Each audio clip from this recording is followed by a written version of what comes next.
देवाय। ओम नमो भगवते वासुदेवाय।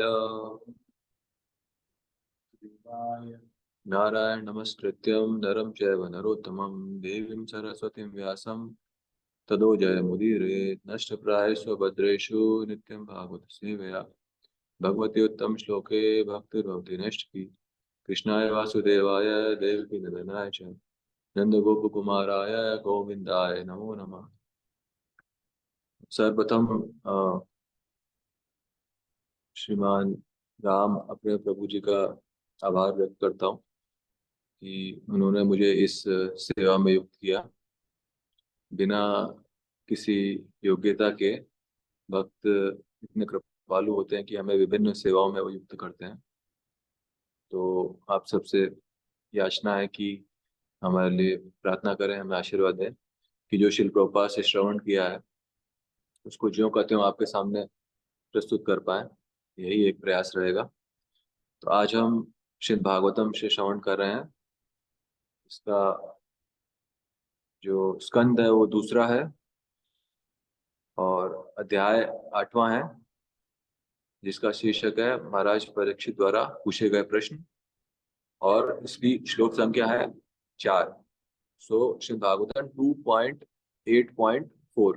So you all can open in your books or in your phone so that I'll now read shloka. मैं श्लोक पढ़ूंगा और उसके बाद इसका कन्नड़ में भावार्थ और अनुवाद किया जाएगा। और श्लोक इस प्रकार से है।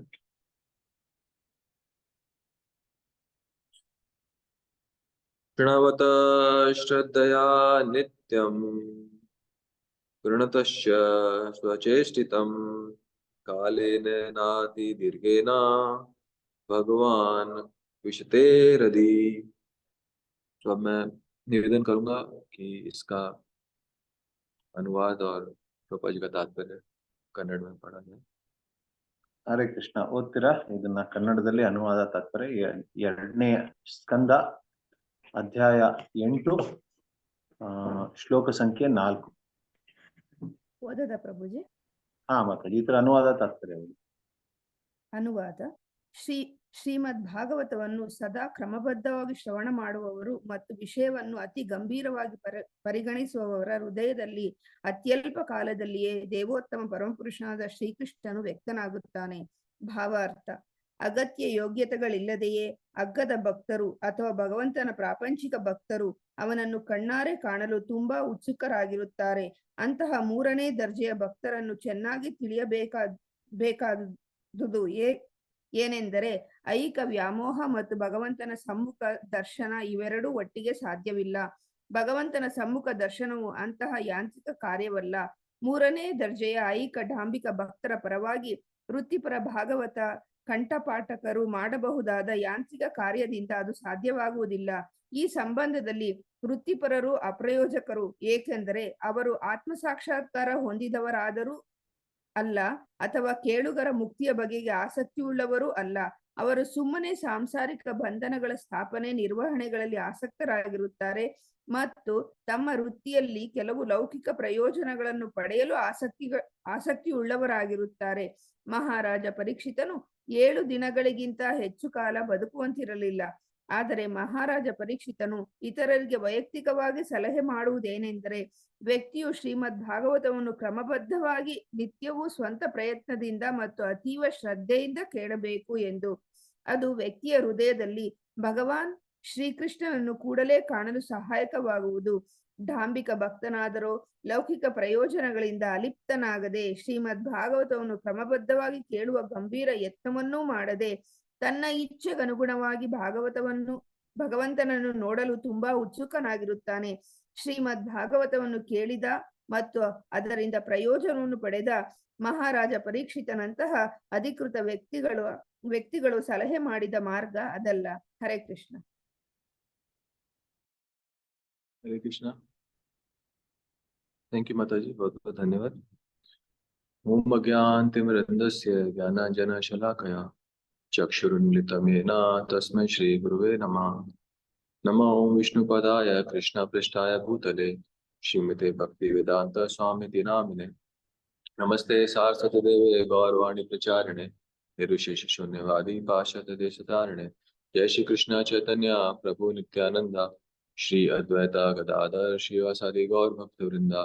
हरे कृष्णा कृष्णा कृष्णा हरे हरे, हरे रामा राम राम हरे हरे। एक बार फिर से आप सबका स्वागत है और इस सेवा के अवसर के लिए बहुत बहुत आभार और धन्यवाद। बिना किसी योग्यता के इस अवसर को प्रदान किया गया, तो इसके लिए फिर जब ये निर्देश मिला है तो आप सबका आशीर्वाद और प्रार्थनाओं की आवश्यकता है, विशेषतः राम प्रेम प्रभु जी का और अभिराम प्रभु जी का। सो ये जो अध्याय है, 8वां अध्याय, इसका शीर्षक है महाराज परीक्षित द्वारा पूछे गए प्रश्न। तो इसमें हम देखेंगे कि जो श्लोक संख्या पहला, दूसरा, तीसरा, इसमें परीक्षित महाराज सुखदेव गोस्वामी से पूछते हैं कि किस प्रकार से, जैसे पहला जो श्लोक है उसमें पूछा है कि नारद मुनि, जो नारद मुनि से सुनते हैं वो इतने सौभाग्यशाली हैं, जैसे कि स्वयं ब्रह्मा जी जो नारद मुनि के गुरु हैं वो उनको निर्देश दे रहे हैं। और जब नारद मुनि भगवान की दिव्य गुणों की, लीलाओं की वर्णन करते हैं, जो भगवान बिना किसी भौतिक कलमश से छुए हुए हैं, तो उससे पहले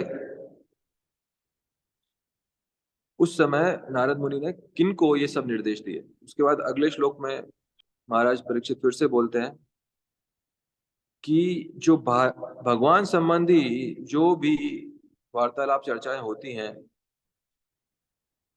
वो सभी जीवों के लिए बहुत शुभ है, शुभ फलदायक है। और इसके बाद तीसरे श्लोक में महाराज परीक्षित बोलते हैं कि हे सुखदेव गोस्वामी, आप ये जो श्रीमद् भागवतम है इसको आप मुझे सुनाते रहिए, क्योंकि इस प्रकार से मैं अपना मन भगवान श्री कृष्ण पर केंद्रित कर पा रहा हूं। और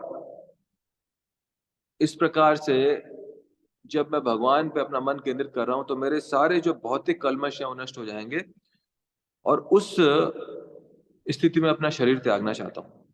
तो ये 3 श्लोक इससे पहले बताए गए हैं और यही जो चौथा श्लोक है इसमें भी भगवान, इसमें परीक्षित महाराज फिर से आगे बताते हैं। तो जैसे माता जी ने इसको कन्नड़ में पढ़ा, मैं इसका जो अनुवाद हिंदी में उसको अनुवादित कर रहा हूँ अंग्रेजी से, कि जो व्यक्ति श्रीमद् भागवतम का नित्य श्रवण करते हैं और इस विषय वस्तु को बहुत गंभीरता से लेते हैं,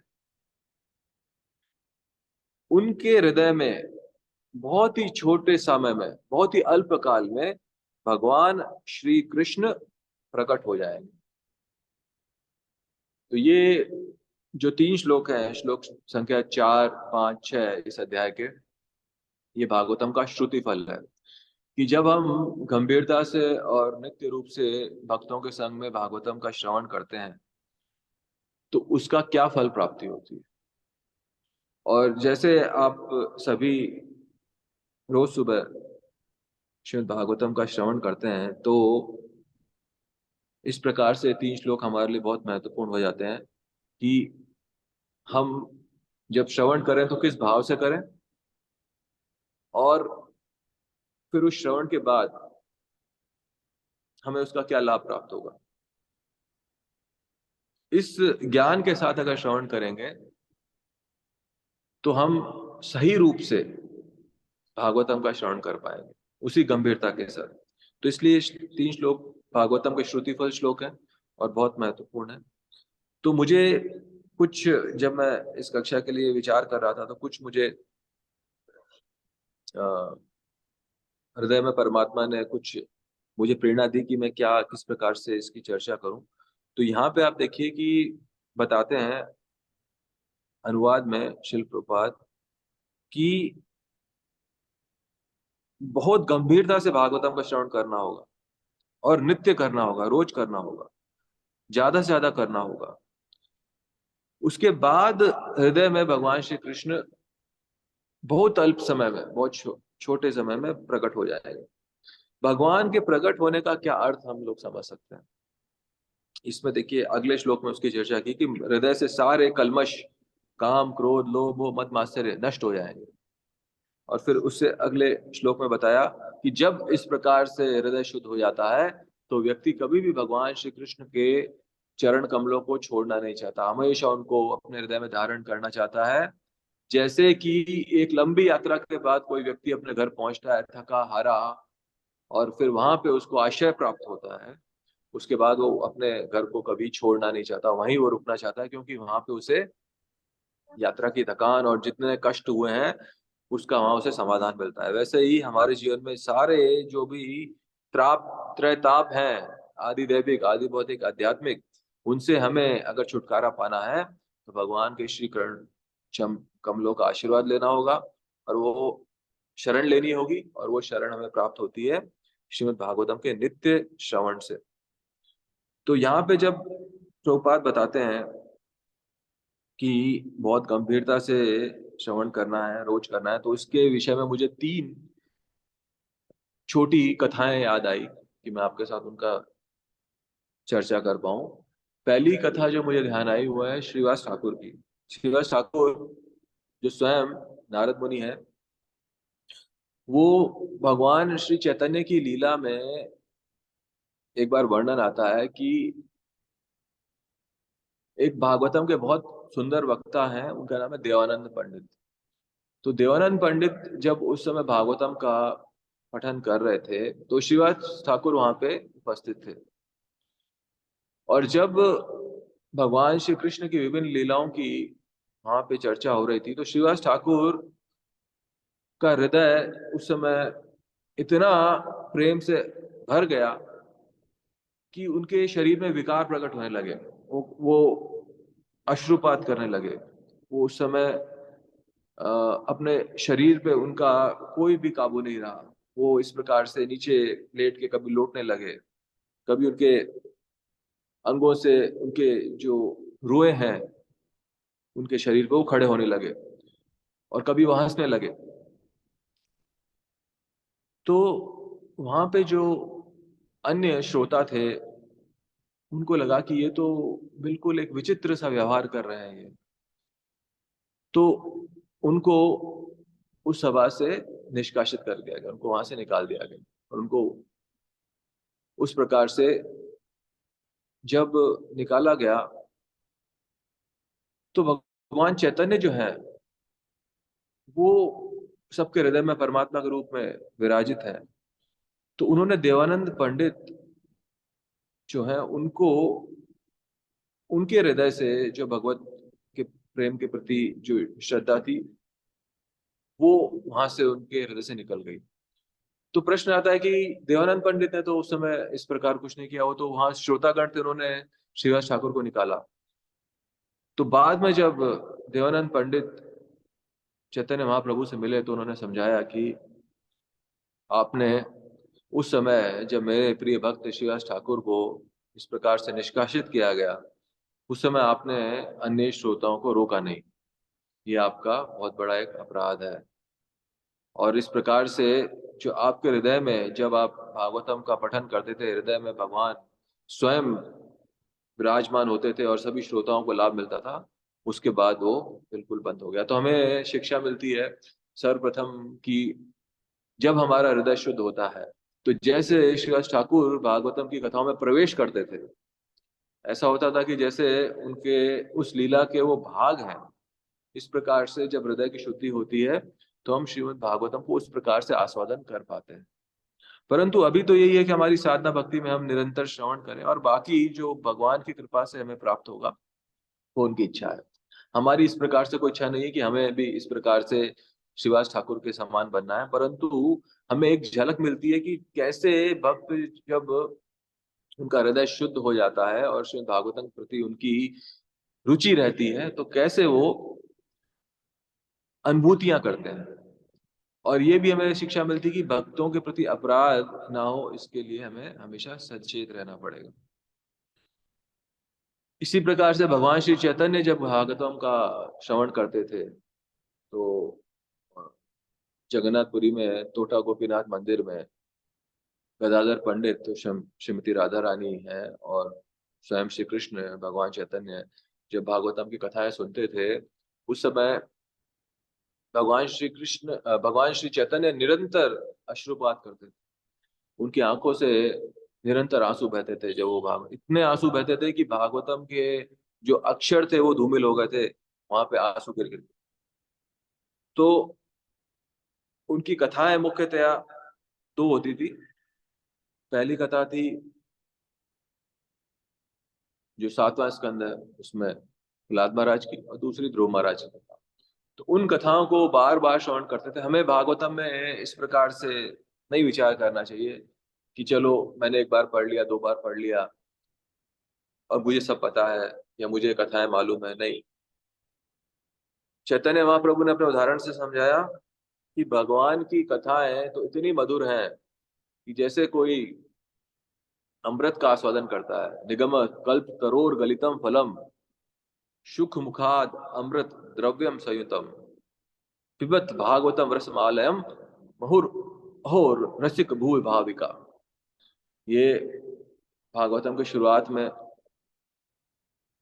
इसका वर्णन आता है, पहला स्कंद के दूसरे अध्याय में, कि भागवतम जो है वो वैदिक साहित्य का एक पका हुआ फल है, जिसको सुखदेव गोस्वामी जो तोते के स्वरूप में उन्होंने उसको चोंच डाली, चोंच से उसको काटा, तो इस प्रकार से और मधुर हो गया है।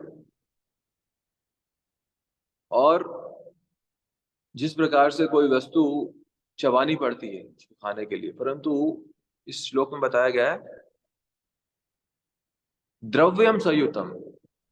इस प्रकार से भागवतम श्रीमद् भागवतम सुखदेव गोस्वामी के मुख से आती है तो इतना मीठा अमृत, और वो भी द्रव्य के रूप में, तो उसको चबाने की जरूरत नहीं है, सीधा उसका आस्वादन, सिर्फ उसको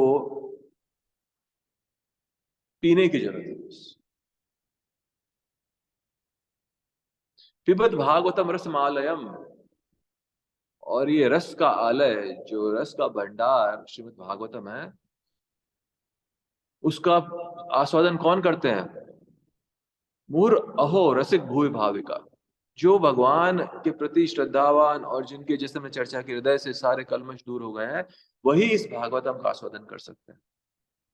इसलिए इस तात्पर्य में आगे बताया गया है कि भक्तों की श्रेणियां बताई गई हैं। प्रभुपाद ने बताया है कि प्रथम, द्वितीय और तृतीय, उत्तम भक्त, मध्यम भक्त और कनिष्ठ भक्त। तो इसमें प्रभुपाद बताते हैं कि जो तृतीय श्रेणी के भक्त होते हैं उनको पता होना चाहिए कि जो भौतिक आसक्ति है और भगवान को अपने सामने उनका दर्शन करना, ये कभी दोनों साथ में नहीं जा सकते। इसके लिए हृदय की शुद्धि अत्यंत आवश्यक है। तो अब तृतीय श्रेणी का जो भक्त है उसका किस प्रकार से प्रभुपाद ने अन्य स्थानों पर बताया कि उनको कैसे हम समझ सकते हैं कि तृतीय श्रेणी के भक्त कैसे होते हैं। तो वो भक्त इस प्रकार से होते हैं कि उनका विचार होता है कि सिर्फ भगवान और मैं, हमारे बीच में संबंध है, और जो अन्य, और अपने गुरु को भी मानते हैं, और जो अन्य जो भक्त होते हैं संघ में, उनके प्रति श्रद्धा, उनके प्रति सेवा का भाव वो नहीं रखते। वो सिर्फ भगवान के जो अर्चय विग्रह हैं उनकी सेवा के प्रति ही उनकी रुचि और आसक्ति होती है। और मन में कई प्रकार के भौतिक कामनाएं भी होती हैं जिनकी इच्छा की पूर्ति की वो कामनाएं रखते हैं कि वो हमारी इच्छाएं पूरी हो। तो इस प्रकार से भौतिकतावादी भक्त होते हैं, उनको तृतीय श्रेणी का बताया गया। तो प्रभुपाद बताते हैं कम से कम इतना हम लोग प्रयास करें कि हम द्वितीय श्रेणी के भक्तों की तरफ बढ़े और बने। तो द्वितीय श्रेणी का भक्त क्या होते हैं? द्वितीय श्रेणी के भक्त होते हैं जो भगवान के भक्तों को प्रति बहुत श्रद्धा और सेवा भाव रखते हैं। इसके अलावा वो ये भी जानते हैं कि कौन जो है वो इस कृष्ण भावनामृत आंदोलन और भक्ति के प्रति सूरदय है, मतलब कौन व्यक्ति हैं जो अच्छा भाव रखते हैं, भले ही वो अभी भक्ति में नहीं हो, परंतु उनके साथ कैसा व्यवहार करना चाहिए, भक्तों के साथ कैसा व्यवहार करना चाहिए। और जो ईर्ष्यालु व्यक्ति होते हैं, जो भगवान आसुरिक जो जिनके गुण होते हैं, भगवान और भक्तों के प्रति ईर्ष्या रखते हैं, उनके साथ कैसा व्यवहार करना चाहिए, वो इन तीनों में भेद करना जानते हैं। और इसके अलावा वो प्रचार कार्य में भी युक्त होते हैं। तो इस प्रकार से ये द्वितीय श्रेणी के भक्त होते हैं।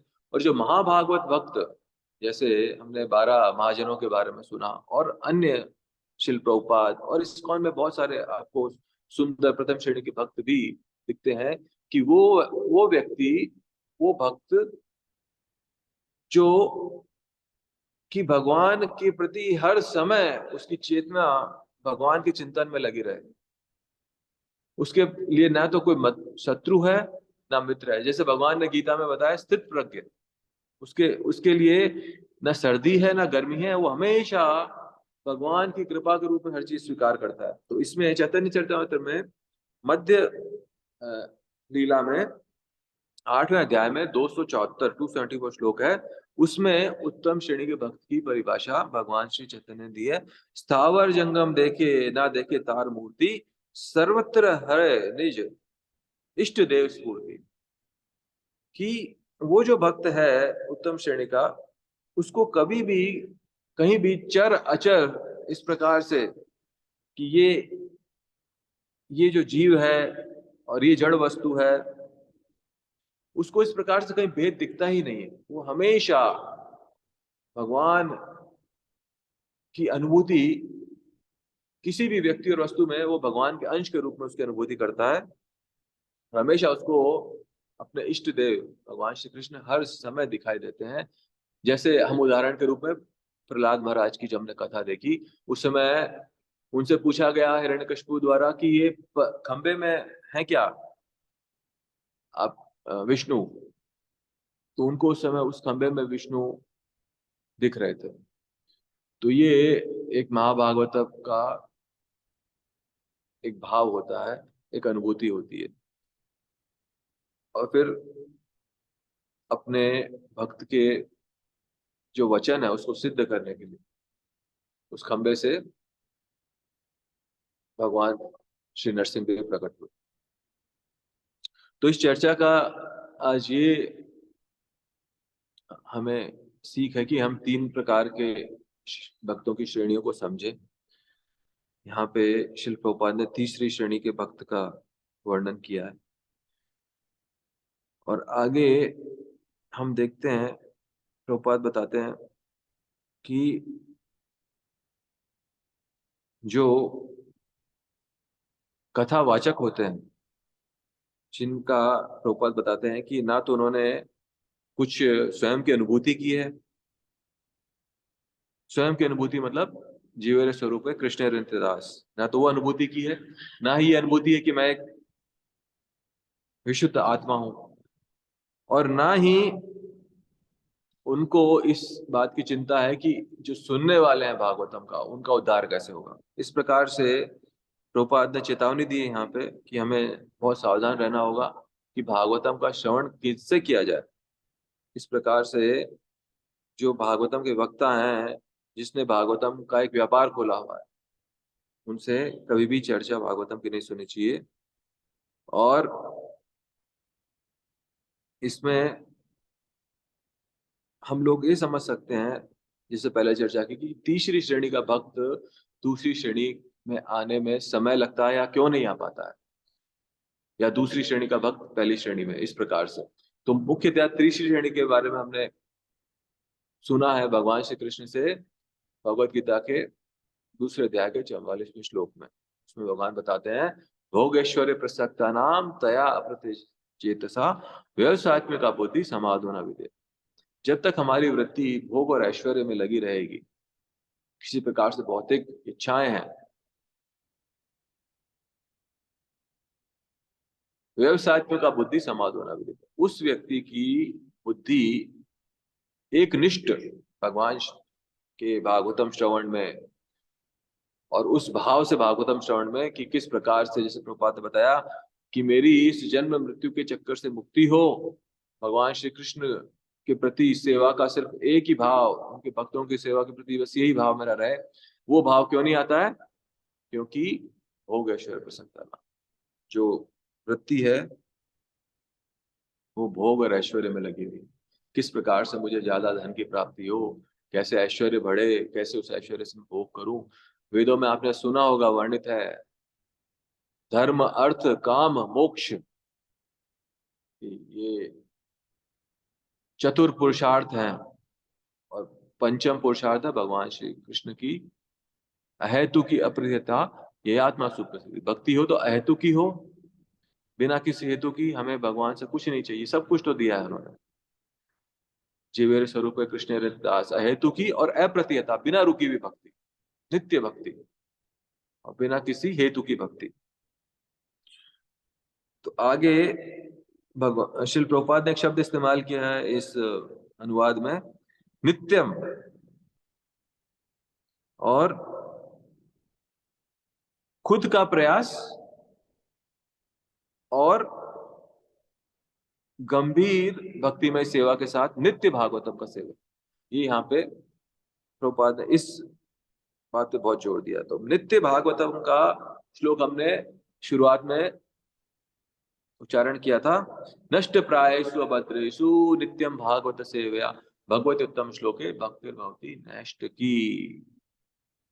सारे अभद्र का नाश नित्य भागवतम सेवा से। जो भी हमारे जीवन में अशुभ है सबका नाश, नष्ट प्रायेषु अभद्रेषु, अभद्र नित्यम भागवत सेवा भगवती उत्तम श्लोक है। और यहाँ पे भगवान श्री कृष्ण की उत्तम, भगवान को उत्तम श्लोक कहा जाता है क्योंकि उनकी गुणगान उत्तम श्लोकों द्वारा होता है। भगवती उत्तम श्लोके भक्तिर भवती नैष्ट की, नैष्टिक भक्ति मतलब बिना, एकदम दृढ़ भक्ति भगवान के चरणों में आती है। इसी श्लोक में बताया गया है, पहला अध्याय का पहला स्कंद दूसरा अध्याय 18वां श्लोक है। इसमें नैष्टिक भक्ति कैसे प्राप्त हो, वही सब्जेक्ट, वही विषय वस्तु बताइए। नित्यम भागवत सेवन, नित्य भागवतम का सेवन करना होगा हमें। और प्रभुपाद बताते हैं, देखिए कि भागवतम का विषय वस्तु इतना ऊंचा है, इसके लिए हमें प्रभुपाद की जो पहले पुस्तक है विशेषतः भगवत गीता, उसका श्रवण ठीक से करना होगा। भगवान श्री कृष्ण स्वयं गीता में बताते हैं कि वो कौन है। अपने ऐश्वर्यों को बताते हैं। भगवान का ऐश्वर्य एक पूरा अध्याय है गीता में।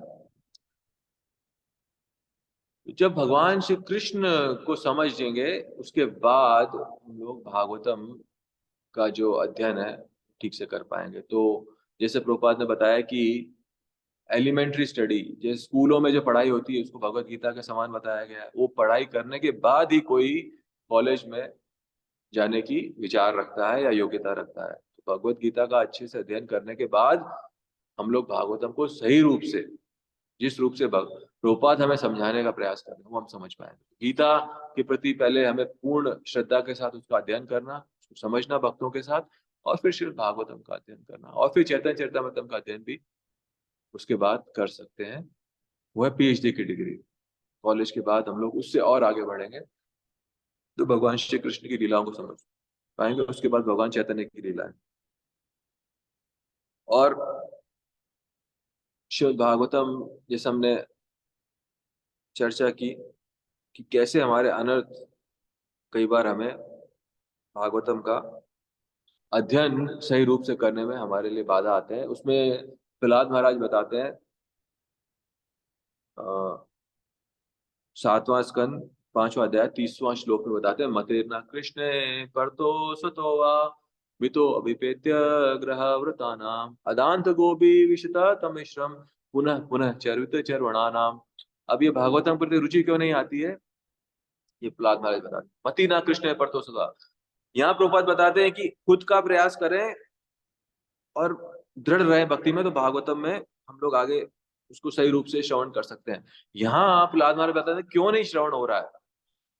खुद का प्रयास भी कर रहे हैं। मति न कृष्ण परतो स्वतोवा, दूसरे के बताने पे और खुद के प्रयास से भी भगवान कृष्ण के प्रति मति नहीं जागृत हो रही है।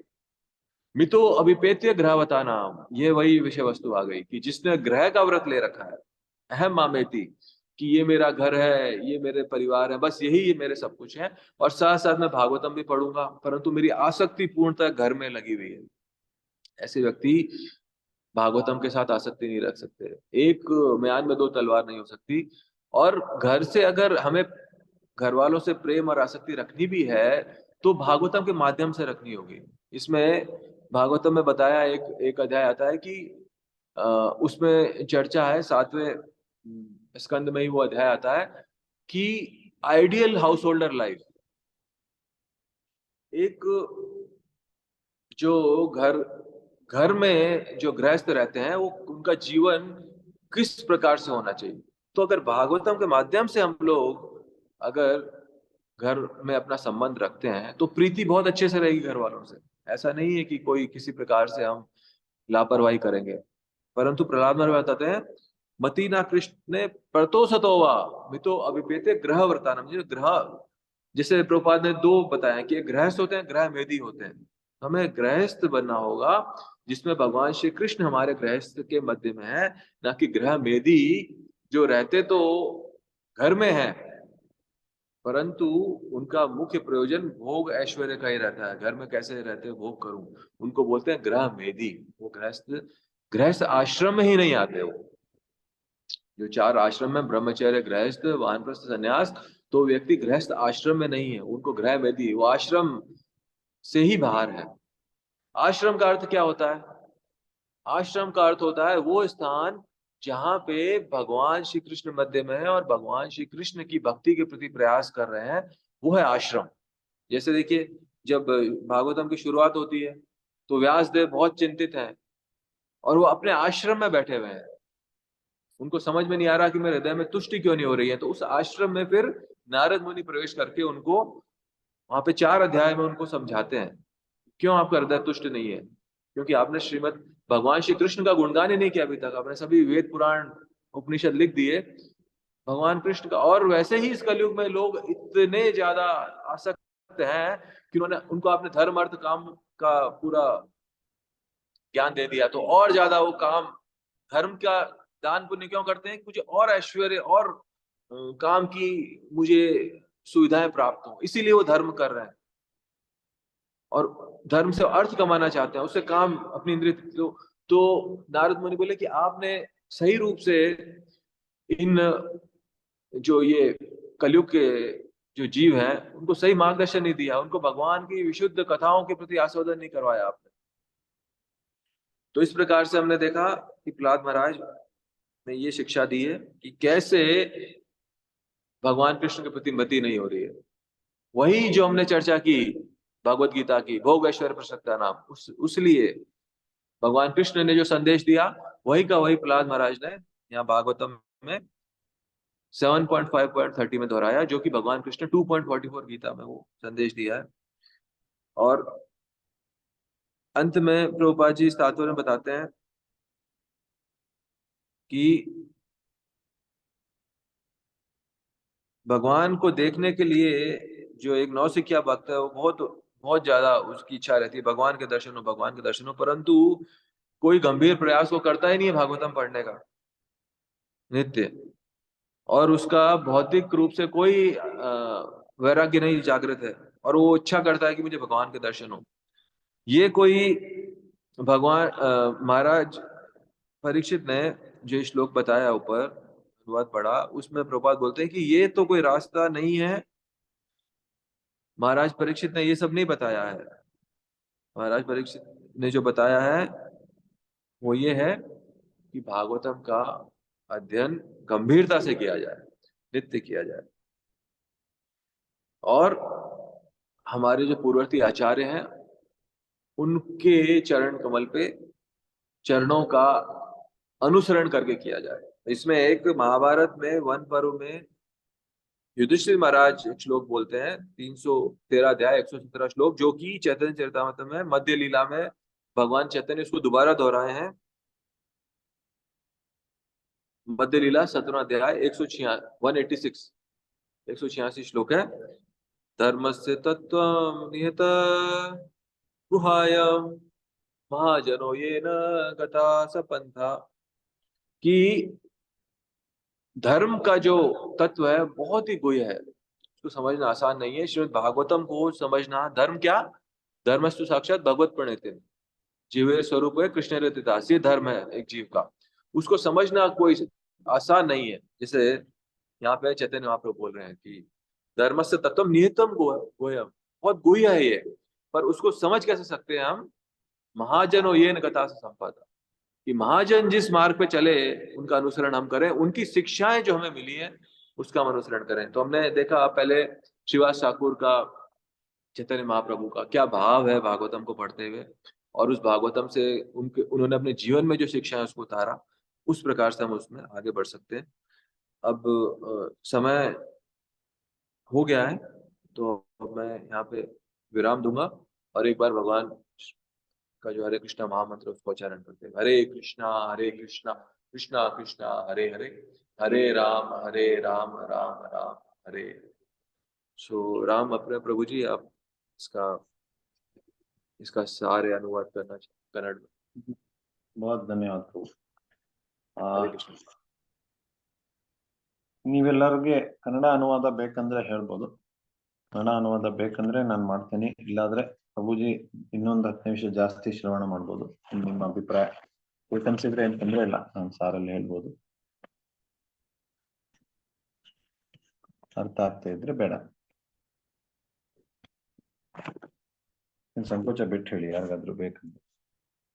ಹರೇ ಕೃಷ್ಣ ಪ್ರಭುಜಿ, ಅರ್ಥ ಆಗ್ತಾ ಇದೆ ಪ್ರಭುಜಿ, ಆದ್ರೆ ನೀವು ಒಂದ್ಸತಿ ಕನ್ನಡದಲ್ಲಿ ಹೇಳಿದ್ರೆ ಚೆನ್ನಾಗಿ ತಲೆ ಒಳಗೆ ಕೂರುತ್ತೆ ಪ್ರಭುಜಿ, ಸ್ವಲ್ಪ ಇಷ್ಟ ಅಷ್ಟೇ. ಸರಿ. ಇಲ್ಲಿ ಈ ಅಧ್ಯಾಯದ ಶೀರ್ಷಕ ಪರೀಕ್ಷಿತರ ಪ್ರಶ್ನೆಗಳು. ಪರೀಕ್ಷಿತ್ ಮಹಾರಾಜರು ಕೇಳ್ತಾ ಇದ್ದಾರೆ ಪ್ರಶ್ನೆಗಳನ್ನ. ಇಲ್ಲಿ ನಾರದ್ ಮುನಿಗಳು ಯಾವ ತರ ಶ್ರವಣ ಮಾಡಿದ್ದಾರೆ ಅದನ್ನ ನೋಡಿದ್ವಿ. ಬ್ರಹ್ಮ ಸಾಕ್ಷಾತ್ ಆಗಿ ಅದನ್ನ ಹೇಳ್ತಾ ಇದ್ರು, ಆ ತರ ನಾರದ್ ಮುನಿಯ ಶ್ರವಣ ಇತ್ತು. ಭಗವಂತನಲ್ಲಿ ಏನು ದೋಷಗಳಿರಲ್ಲ, ಅದಕ್ಕೆ ಭಗವಂತನ ವಿಷಯಗಳು ಎಲ್ಲೇ ಚರ್ಚೆ ಆದ್ರೂ ಅದು ತುಂಬಾ ಶುಭಕರವಾಗುತ್ತೆ. ಈ 3 ಶ್ಲೋಕಗಳಲ್ಲಿ ಪರೀಕ್ಷಿತ್ ಮಹಾರಾಜರು ನಿವೇದನೆ ಮಾಡ್ತಾ ಇದ್ರೆ, ಭಾಗವತ ಹೇಳ್ತಾ ಇರಿ, ನೀವು ಹೇಳ್ತಾ ಇದ್ರೆ ನಾನು ಕೇಳ್ತಾ ಇರ್ಬೋದು, ಅದಾದ್ಮೇಲೆ ಭಗವಂತನ ಪ್ರತಿ ನನ್ನ ಮನಸ್ಸು ಕೇಂದ್ರಿತವಾಗುತ್ತೆ, ಎಲ್ಲಾ ಅಶುಭತೆ ನಾಶ ಆಗುತ್ತೆ, ಸಾವಿನ ಸಮಯದಲ್ಲಿ ಪೂರ್ತಿ ಕೃಷ್ಣನ್ ಮೇಲೆ ನಾನು ಧ್ಯಾನ ಮಾಡ್ಬೋದು, ಅದಕ್ಕೆ ನೀವು ಹೇಳ್ತಾ ಇರಿ ಅಂತ ಕುತೂಹಲತೆಯಿಂದ ಕೇಳ್ತಾ ಇದ್ದಾರೆ. ಭಾಗವತ ಶ್ರವಣದ ಪರಿಣಾಮ ಏನಾಗುತ್ತೆ? ನೀವೆಲ್ಲರೂ ದಿನ ಭಾಗವತವನ್ನು ಕೇಳ್ತಾ ಇದ್ದೀರಿ, ಅದಕ್ಕೆ ಈ ಶ್ಲೋಕ ಬಹಳ ಮಹತ್ವಪೂರ್ಣವಾದದ್ದು.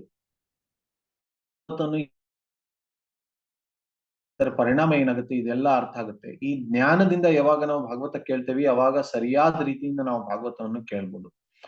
ಈ ಶ್ಲೋಕ ನನಗೆ ಈ ಶ್ಲೋಕ ಕೊಡ್ಬೇಕು ಅಂತ ವಿಚಾರ ಬಂದಾಗ, ಅಂದ್ರೆ ಪ್ರಭುಜಿ ಹೇಳ್ತಾ ಇದ್ದಾರೆ, ನಾನೇ ಯೋಚನೆ ಮಾಡ್ತಾ ಇದ್ದೆ ಏನಂತೆ ಏನ್ ಕೊಡೋದು ಅಂತ. ಆ ಸಮಯದಲ್ಲಿ ಇಲ್ಲೇ ತಾತ್ಪರ್ಯದಲ್ಲಿ ಪ್ರಭುಪಾದರು ಬರೆದಿದ್ದಾರೆ, ಬಹಳ ಗಂಭೀರವಾಗಿ ಅಧ್ಯಯನ ಮಾಡ್ಬೇಕು, ಮತ್ತೆ ಬಹಳಷ್ಟು ಸಮಯ ಭಾಗವತ ಅಧ್ಯಯನ ಕೊಡ್ಬೇಕು ಅಂತ ಹೇಳ್ತಾರೆ. ಈ ತರ ಅಧ್ಯಯನ ಮಾಡ್ತಾ ಇದ್ರೆ ಖಂಡಿತವಾಗಿ ಭಗವಂತ ನಮ್ಮ ಮುಂದೆ ಪ್ರಕಟ ಆಗ್ತಾನೆ ಅಂತ ಹೇಳ್ತಾರೆ. ಒಂದು ಸರ್ತಿ ಆ ಸ್ಥರ ಮುಟ್ಟಿದ ಮೇಲೆ, ಭಗವಂತನ ಪಾದದ ಪ್ರತಿ ಆಸಕ್ತಿ ಬಂದ ಮೇಲೆ, ಆ ಭಕ್ತನಿಗೆ ಆ ಭಗವಂತನನ್ನು ಬಿಟ್ಟು ಹೋಗ್ಲಿಕ್ಕೆ ಯಾವ ಕಾರಣಕ್ಕೂ ಮನಸ್ಸಾಗಲ್ಲ. ಹೇಗೆ ಒಂದು ದೊಡ್ಡ ಪ್ರಯಾಣ ಆದ್ಮೇಲೆ ಮನೆಗೆ ಬಂದ್ಮೇಲೆ ಎಷ್ಟು ಸಮಾಧಾನ ಆಗುತ್ತೆ, ಎಷ್ಟು ಸಂತುಷ್ಟಿ ಆಗುತ್ತೆ, ಆ ತರ ಭಗವಂತನ ಪಾದವನ್ನು ಸೇರಿದ್ಮೇಲೆ ಸಂತುಷ್ಟಿ ಆಗುತ್ತೆ ಅಂತ ಇಲ್ಲಿ ಹೇಳ್ತಾರೆ. ಈ 3 ತಾಪಗಳೇನಿದ್ದಾವೆ, ಅಧಿಭೌತಿಕ, ಆಧ್ಯಾತ್ಮಿಕ, ಅಧಿದೈವಿಕ ತಾಪಗಳು, ಅವೆಲ್ಲ ನಿವಾರಣೆ ಆಗುತ್ತೆ ಭಗವಂತನ ಆಶ್ರಯ ಸೇರಿದ್ಮೇಲೆ. ಅದು ನಿತ್ಯ ಭಾಗವತ ಶ್ರವಣೆಯಿಂದ ಅಷ್ಟೇ ಸಾಧ್ಯವಾಗುತ್ತೆ. ಇದನ್ನ ಯೋಚನೆ ಮಾಡ್ತಾ 3 ಕಥೆಗಳು ನನಗೆ ನೆನಪು ಬಂತು. ಎಲ್ಲಕ್ಕಿಂತ ಮುಂಚೆ ಶ್ರೀವಾಸ್ ಠಾಕೂರ್ ಅವರು ಒಂದ್ಸರ್ತಿ ದೇವಾನಂದ ಪಂಡಿತ್ ಅವ್ರ ಸಭೆಯಲ್ಲಿ ಬಂದ್ರು. ದೇವಾನಂದ ಪಂಡಿತ್ ಅವರು ಭಾಗವತವನ್ನು ಹೇಳ್ತಾ ಇದ್ರು, ಶ್ರೀವಾಸ್ ಠಾಕೂರ್ ಅಲ್ಲಿ ಬಂದ್ರು. ಯಾವಾಗ ದೇವಾನಂದ ಪಂಡಿತ್ ಅವರು ಕೃಷ್ಣನ್ ಲೀಲೆಗಳನ್ನ ಹೇಳಿದ್ರು, ಅವಾಗ ಶ್ರೀವಾಸ್ ಠಾಕೂರ್ ಅವ್ರ ಹೃದಯ ಭಾವ ವಿಭೋರ ಆಗ್ಬಿಡ್ತು. ಭಾವ ವಿಭೋರ ಆಗಿ ಅಳ್ಲಿಕ್ ಶುರು ಮಾಡಿದ್ರು. ಶರೀರದ ಮೇಲೆ ನಿಯಂತ್ರಣನೇ ಇರ್ಲಿಲ್ಲ, ರೋಮಾರ್ಚನ ಆಯ್ತು, ಕೆಲವೊಂದ್ಸರಿ ನಗ್ಲಿಕ್ ಶುರು ಮಾಡಿದ್ರು. ಇದನ್ನೆಲ್ಲ ಕೇಳಿ ಅಲ್ಲಿ ಸಭೆ ಜನರು ಏನೋ ಒಂದ್ ಸ್ವಲ್ಪ ಸಮಸ್ಯೆ ಆಗಿದೆ ಇವ್ರಿಗೆ ಅಂತ ಹೇಳಿ ಅಲ್ಲಿಂದ ಹೊರಗಾಗ್ಬಿಟ್ರು. ಆದ್ರೆ ಅದ್ರ ಪರಿಣಾಮ ಏನಾಯ್ತಂದ್ರೆ ಭಗವಾನ್ ಎಲ್ಲರ ಹೃದಯದಲ್ಲಿ ಇರ್ತಾರೆ. ಭಗವಂತ ಚೈತನ್ಯ ಮಹಾಪ್ರಭು ಗೊತ್ತಾಯ್ತು, ಆವಾಗ ಭಗವಂತ ದೇವಾನಂದ್ ಪಂಡಿತ್ ಅವ್ರ ಹೃದಯದಿಂದ ಹೋಗ್ಬಿಟ್ರು, ಆ ಸ್ಥಾನವನ್ನು ತ್ಯಾಗ ಮಾಡಿದ್ರು. ಇವಾಗ ಇಲ್ಲಿ ನೋಡಿದ್ರೆ ಶ್ರೋತಾಗಳು ಈ ತರ ಕಾರ್ಯವನ್ನು ಮಾಡಿದ್ರೆ, ಶ್ರೀವಾಸ್ ಪಂಡಿತಿಗೆ ಹೊರಗಡೆ ಹಾಕಿದ್ದಾರೆ, ದೇವಾನಂದ್ ಪಂಡಿತ್ ಹಾಕಿಲ್ಲ. ಆದ್ರೆ ಸ್ವಲ್ಪ ಸಮಯ ಆದ್ಮೇಲೆ ಯಾವಾಗ ದೇವಾನಂದ್ ಪಂಡಿತ್ ಅವರು ಚೈತನ್ಯ ಮಹಾಪ್ರಭು ಹತ್ರ ಬಂದ್ರು, ಅವಾಗ ಈ ತರ ನನ್ಗೆ ಯಾಕೆ ಆಗ್ತಾ ಇದೆ, ಅವರು ಭಗವಂತ ನನ್ನ ಹೃದಯದಲ್ಲಿ ಆ ತರ ಇದ್ದಾನೆ ಅನ್ನುವಂತ ಭಾವನೆ ಬರ್ತಾ ಇಲ್ಲ ಅಂತ. ಅದಕ್ಕೆ ಅವರು ಹೇಳಿದ್ರು, ಇಲ್ಲ, ಶ್ರೀವಾಸ್ ಪಂಡಿತ್ ಜೊತೆಗೆ ದುರ್ವ್ಯವಹಾರ ಆಗಿದೆ ನಿಮ್ ಸಭೆಯಲ್ಲಿ, ಅದಕ್ಕೆ ನೀವು ಇದನ್ನ ಅನುಭವಿಸ್ತಾ ಇದ್ರಿ ಅಂತ. ಅದಕ್ಕೆ ಅವರು ಅವರಲ್ಲಿ ಎಷ್ಟು ಶಕ್ತಿ ಇತ್ತು, ಸುಮಾರು ಜನರಿಗೆ ಭಗವಂತನ ನನ್ನ ತಮ್ಮ ಹೃದಯದಲ್ಲಿ ಪ್ರಕಟ ಮಾಡುವಂತ ಅದ್ಭುತ ಕಥಾ ಕೊಡೋ ಶಕ್ತಿ ಇತ್ತು. ಆ ಎಲ್ಲ ಶಕ್ತಿ ಒಂದೇ ಕ್ಷಣದಲ್ಲಿ ನಾಶ ಆಗ್ಬಿಡ್ತು. ನಾವು ಸಾಧನೆ ಭಕ್ತಿ ಸ್ತರದಲ್ಲಿದ್ದೇವೆ, ನಮ್ಗೇನು ಆಸೆ ಇಲ್ಲ ಶ್ರೀವಾಸ್ ಠಾಕೂರ್ ತರ ಭಾವ ವಿಭೋರ ಆಗ್ಬೇಕು ಅಂತ. ಆದ್ರೆ ಕನಿಷ್ಠವಾಗಿ ಭಾಗವತ ಶ್ರವಣದ ಪರಿಣಾಮ ಏನಾಗುತ್ತೆ ಅದು ಗೊತ್ತಿರ್ಲಿ ಅನ್ನೋಕ್ಕೋಸ್ಕರ ಈ ತರ ಲೀಲೆಗಳನ್ನ ಕೇಳ್ಬೇಕು. ಇನ್ನೊಂದೇನ್ ಅರ್ಥ ಮಾಡ್ಕೋಬೇಕಂದ್ರೆ, ಭಾಗವತ ಭಕ್ತರದ್ದು ಪ್ರತಿ ಅಪರಾಧವನ್ನು ಮಾಡಬಾರ್ದು. ಭಕ್ತರ ಪ್ರತಿ ಅಪರಾಧ ಮಾಡಿದ್ರೆ ಎಲ್ಲ ನಾಶ ಆಗುತ್ತೆ. ಚೈತನ್ಯ ಮಹಾಪ್ರಭು ಗದಾಧರ್ ಪಂಡಿತ್ ಹತ್ರ ಕೇಳ್ತಾ ಇದ್ರು, ಭಾಗವತವನ್ನು ನಿತ್ಯ ಕೇಳ್ತಾ ಇದ್ರು, ಪ್ರತಿದಿನ ಶ್ರವಣ ಆಗ್ತಾ ಇತ್ತು. ಅದಾದ್ಮೇಲೆ ಚೈತನ್ಯ ಮಹಾಪ್ರಭುಗಳು ನಿತ್ಯ ಅಳ್ತಾ ಇದ್ರು. ಇದೆಲ್ಲ ಲೀಲೆ ಟೋಟಾ ಗೋಪಿನಾಥ್ ದೇವಸ್ಥಾನ ಜಗನ್ನಾಥ್ ಪುರಿಯಲ್ಲಿ ನಡೀತಾ ಇತ್ತು. ಆ ಕಥಾ ಕೇಳ್ತಾ ಕಣ್ಣೀರು ಬರ್ತಾ ಇತ್ತು, ಕಣ್ಣೀರು ಇಷ್ಟು ಜಾಸ್ತಿ ಬರ್ತಾ ಇತ್ತು, ಕಣ್ಣೀರು ಭಾಗವತದ ಮೇಲೆ ಬಿದ್ದು ಅಕ್ಷರಗಳೆಲ್ಲ ಕೆಡ್ತಾ ಇದ್ವು. ಈ ತರ ಭಾಗವತ ಶ್ರವಣ ಮಾಡ್ತಾ ಇದ್ರು ಅವರು. ವಿಶೇಷವಾಗಿ 2 ಕಥಾಗಳು ನಿತ್ಯ ಶ್ರವಣ ಆಗ್ತಾ ಇತ್ತು. ಒಂದು ಪ್ರಹ್ಲಾದ್ ಮಹಾರಾಜರು, ಧ್ರುವ ಮಹಾರಾಜರ ಕಥೆ ನಿತ್ಯ ಶ್ರವಣ ಆಗ್ತಾ ಇತ್ತು. ನಾವ್ ಯಾವ ಕಾರಣಕ್ಕೂ ಯೋಚನೆ ಮಾಡ್ಬಾರ್ದು, ಭಾಗವತ ನಾನು ಓದ್ಬಿಟ್ಟಿದ್ದೇನೆ, 1 ಸರಿ ಓದಿದ್ದೀನಿ, 2 ಸರಿ ಓದಿದ್ದೀನಿ, ಎಲ್ಲಾ ಕಥೆಗಳು ನನಗೆ ಗೊತ್ತಿದೆ ಅಂತ. ಇಲ್ಲ, ಭಗವಂತನ ಕಥೆಗಳು ಇಷ್ಟು ಸಿಹಿಯಾಗಿದೆ, ಇದು ಮತ್ತೆ ಮತ್ತೆ ಶ್ರವಣ ಮಾಡ್ತಾ ಇರ್ಬೇಕು, ಮತ್ತೆ ಮತ್ತೆ ಓದ್ತಾ ಇರ್ಬೇಕು. ಭಾಗವತ ಏನಿದೆ ವೇದಗಳ ಗಲಿತ ಫಲ, ಪೂರ್ತಿ ಹಣ್ಣಾಗಿರುವಂತದ್ದು. ಅದನ್ನ ಶುಕದೇವ್ ಗೋಸ್ವಾಮಿ ಅವರು ಅದಕ್ಕೆ ಬಾಯಿ ಹಚ್ಚಿದ್ದಾರೆ, ಅದಕ್ಕೆ ಅದು ಇನ್ನೂ ಜಾಸ್ತಿ ರುಚಿಯಾಗಿದೆ. ಯಾವ್ದಾದ್ರು ರುಚಿಕರ ವಸ್ತು ತಿನ್ಬೇಕಂದ್ರೆ ಅದನ್ನ ಕಚ್ಚಬೇಕಾಗತ್ತೆ, ಕಚ್ಚಿ ಕಚ್ಚಿ ತಿನ್ಬೇಕಾಗತ್ತೆ. ಆದ್ರೆ ದ್ರವ್ಯ ರೂಪದಲ್ಲಿ ಇದೆ ಶ್ರೀಮದ್ ಭಾಗವತ್ ಪುರಾಣ, ದ್ರವ್ಯ ರೂಪದಲ್ಲಿ ಇರೋದ್ರಿಂದ ಅದನ್ನ ಕಚ್ಚೋ ಅವಶ್ಯಕತೆ ಇಲ್ಲ, ಬರೀ ಕುಡಿದ್ರೆ ಸಾಕು. ಈ ರಸದ ಖಜಾನೆ ಏನಿದೆ ಇದು ಕುಡಿಬೇಕು. ಇದನ್ನ ಯಾರು ಕುಡಿತಾರೆ, ಯಾರಿಗೆ ಭಗವಂತನ ಮೇಲೆ ಶ್ರದ್ಧೆ ಇದೆ, ಯಾರ ಹೃದಯದ ಕಲ್ಮಶಗಳು ನಾಶ ಆಗಿದೆ, ಅವರಷ್ಟೇ ಈ ಭಾಗವತ ಶ್ರವಣ ಮಾಡ್ಲಿಕ್ಕೆ ಸಾಧ್ಯ. ವಾಸ್ತವಿಕವಾಗಿ ಭಕ್ತರಲ್ಲಿ 3 ಶ್ರೇಣಿಗಳಿದಾವೆ, ಒಂದು ಮಧ್ಯಮ, ಒಂದು ಉತ್ತಮ ಅಧಿಕಾರಿ, ಒಂದು ಮಧ್ಯಮ, ಒಂದು ಕನಿಷ್ಠ. ಕನಿಷ್ಠನಿಗೆ ಗೊತ್ತಿರ್ಬೇಕು ಅವನಲ್ಲಿ ಬಹಳಷ್ಟು ಭೌತಿಕ ಆಸೆಗಳಿದ್ದಾವೆ. ಅವನು ಕನಿಷ್ಠ ಏನ್ ತಪ್ಪು ಮಾಡ್ತಾನೆ ಅಂದ್ರೆ, ಭೌತಿಕ ಆಸೆಗಳನ್ನೂ ಇಟ್ಕೊಳ್ತಾನೆ, ಭಗವಂತನ ದರ್ಶನನೂ ಬೇಕು ಅನ್ನೋ ಅಪೇಕ್ಷೆ ಮಾಡ್ತಾನೆ. ಎರಡೂ ಜೊತೆಗೆ ಮಾಡ್ತಾನೆ. ಎರಡೂ ಜೊತೆಗೆ ಆಗ್ಲಿಕ್ಕೆ ಸಾಧ್ಯ ಇಲ್ಲ. ಎರಡು ದೋಣಿ ಮೇಲೆ ಕಾಲಿಡ್ಲಿಕ್ಕೆ ಆಗಲ್ಲ. ಅದಕ್ಕೆ ಹೃದಯ ಕಲ್ಮಶವನ್ನು ನಾಶ ಮಾಡೋದು ಅತಿ ಅವಶ್ಯಕವಾಗಿದೆ. ಕನಿಷ್ಠ ಅಧಿಕಾರಿದ ಇನ್ನೊಂದು ಸಮಸ್ಯೆ ಏನಿದೆ ಅಂದ್ರೆ, ಅವನು ನಾನು ಭಗವಂತ ಅಷ್ಟೇ ಯೋಚನೆ ಮಾಡ್ತಾನೆ, ಅದ್ ಬಿಟ್ಟು ಭಕ್ತರ ಬಗ್ಗೆ ಯೋಚನೆ ಮಾಡಲ್ಲ. ಆ ಬೇರೆ ಭಕ್ತರ ಪ್ರತಿ ಸೇವಾ ಭಾವ ಇರಲ್ಲ ಅವನಿಗೆ, ಬರೀ ತನ್ನ ವಿಗ್ರಹ, ತನ್ನ ಭಗವಂತ, ತನ್ನ ಸೇವೆ ಅಷ್ಟೇ ಇರುತ್ತೆ. ಅದಕ್ಕೆ ನಾವು ಕನಿಷ್ಠ ಅಧಿಕಾರಿ ಸ್ತರದಲ್ಲಿ ಉಳಿದೇನೆ ಮಧ್ಯಮಾಧಿಕಾರಿ ಸ್ತರದಲ್ಲಿ ಬರುತ್ತೆ, ಬರ್ಬೇಕು ಅಂತ ಪ್ರಯತ್ನ ಮಾಡ್ಬೇಕು. ಕನಿಷ್ಠವಾಗಿ ಅಷ್ಟಾದ್ರೂ ಪ್ರಯತ್ನ ಮಾಡ್ಬೇಕು. ಮಧ್ಯಮಾಧಿಕಾರಿ ಸ್ತರದಲ್ಲಿ ಸೇವಾ ಭಾವ ಇರುತ್ತೆ. ಯಾರಿಗೆ ಭಕ್ತರ ಪ್ರತಿ ಸೇವಾ ಭಾವ ಇರುತ್ತೆ ಅವರು ಮಧ್ಯಮಾಧಿಕಾರಿ ಸ್ತರದಲ್ಲಿ ನಿಧಾನವಾಗಿ ಬರ್ತಾ ಇದ್ದಾರೆ ಅಂತ ಅರ್ಥ. ಅವರು ಈ ಕೃಷ್ಣ ಭಾವನಾ ಸಂಘದಲ್ಲಿ ಸೇವೆ ಮಾಡ್ತಾರೆ, ಭಕ್ತರ ಜೊತೆಗೆ ವ್ಯವಹಾರ ಮಾಡ್ತಾರೆ, ಹೇಗೆ ವ್ಯವಹಾರ ಮಾಡ್ಬೇಕು ಅಂತ ಗೊತ್ತಿರುತ್ತೆ ಅವ್ರಿಗೆ.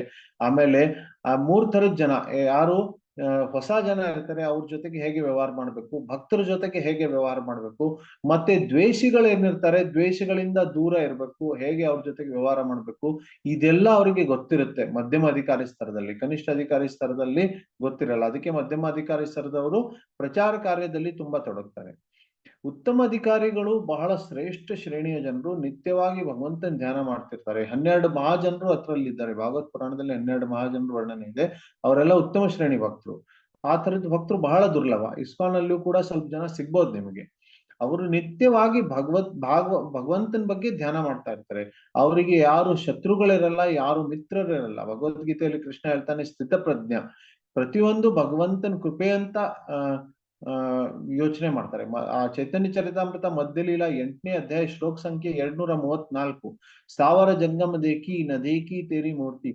ಅಂದ್ರೆ ಇಲ್ಲಿ ಚೈತನ್ಯ ಮಹಾಪ್ರಭು ಏನ್ ಹೇಳ್ತಾರೆ, ಚರ ಅಚರ ಜೀವ ಜಡ ಇವು ಯಾವ್ದ್ರಲ್ಲಿ ಅವರು ಭೇದ ಮಾಡಲ್ಲ, ಎಲ್ಲಾದ್ರಲ್ಲಿ ಭಗವಂತನನ್ನೇ ನೋಡ್ತಾರೆ. ಇದು ಭಗವಂತನ ಭಾಗ ಅಂತ ಅವರು ಯೋಚನೆ ಮಾಡ್ತಾರೆ. ಅಂತ ಜನರಿಗೆ ನಿತ್ಯವಾಗಿ ಭಗವಂತ ಕಾಣ್ತಾ ಇರುತ್ತೆ. ಒಂದು ಉದಾಹರಣೆ ಅಂದ್ರೆ ಪ್ರಹ್ಲಾದ್ ಮಹಾರಾಜರು, ಅವರಿಗೆ ಕೇಳಲಾಗಿತ್ತು ಏನಂತೆ, ಈ ಕಂಬನಲ್ಲಿ ಭಗವಂತ ಇದ್ದಾನೆ, ಖಂಡಿತವಾಗಿದ್ದಾನೆ ಅಂತ ಅವ್ರಿಗೆ ದೃಢ ವಿಶ್ವಾಸ ಇತ್ತು. ಅವ್ರು ನೋಡ್ಬೋದಾಗಿತ್ತು, ಅದಕ್ಕೆ ಅವರು ಮಹಾಭಾಗವತರು, ಯಾಕಂದ್ರೆ ಅವರು ಭಗವಂತನನ್ನ ಕಂಬದಲ್ಲಿ ನೋಡ್ತಾ ಇದ್ರು. ಮತ್ತೆ ಸತ್ಯ ಮಾಡ್ಲಿಕ್ಕೆ ಸಾಕ್ಷಾತ್ ಭಗವಂತ ಅಲ್ಲಿ ಪ್ರಕಟ ಆಗಿ ತೋರಿಸಿದ್ರು. ಎರಡು ಪ್ರಕಾರದ ಭಕ್ತರು ಇರ್ತಾರೆ. ಮೂರನೇ ಶ್ರೇಣಿ ಇವಾಗ ಚರ್ಚೆ ಮಾಡಿದ್ವಿ, ಕನಿಷ್ಠ ಅಧಿಕಾರಿ.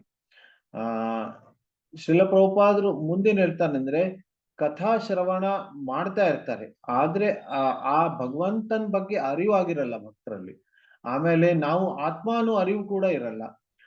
ಆಮೇಲೆ ಜನರು ಉದ್ಧಾರ ಮಾಡ್ಬೇಕು ಅನ್ನುವಂತ ಭಾವನೆನೂ ಇರಲ್ಲ, ಆದ್ರೆ ಭಾಗವತ್ ಶ್ರವಣ ಮಾಡ್ತಾ ಇರ್ತಾರೆ. ಆ ಥರದ ಜನ ಇರ್ತಾರೆ. ಅದಕ್ಕೆ ಆ ಥರದ ಜನರ ಹತ್ರ ನಾವು ಶ್ರವಣ ಮಾಡಬಾರ್ದು. ಯಾರಿಗೆ ಬೇರೆಯವ್ರ ಮೇಲೆ ಉಪಕಾರ ಮಾಡ್ಬೇಕು ಅನ್ನೋ ಭಾವನೆ ಇರಲ್ಲ, ಪ್ರಚಾರ ಮಾಡ್ಬೇಕು ಅಂತ ಇರಲ್ಲ, ಬರೀ ಭಾಗವತವನ್ನು ವ್ಯಾಪಾರದ ತರ ಮಾಡ್ತಾ ಇರ್ತಾರೆ, ಅಂತ ಜನರ ಹತ್ರ ಶ್ರವಣ ಮಾಡಬಾರ್ದು. ಕನಿಷ್ಠ ಅಧಿಕಾರಿಗಳಲ್ಲಿ ಒಂದು ಸಮಸ್ಯೆ ಇರುತ್ತೆ. ಅವರು ಭಗವದ್ಗೀತಾ 2ನೇ ಅಧ್ಯಾಯ 44ನೇ ಶ್ಲೋಕದಲ್ಲಿ ಕೃಷ್ಣ ಹೇಳಿದಾನೆ, ಏನ್ ಸಮಸ್ಯೆ ಇದೆ ಅಂದ್ರೆ, ಭೋಗ ಐಶ್ವರ್ಯ ಪ್ರಸಾಕ್ತಾನಾಂ ದಯಾಪಾರಿತ ಸಮಾಧಾನ ವಿಧೀಯತೆ.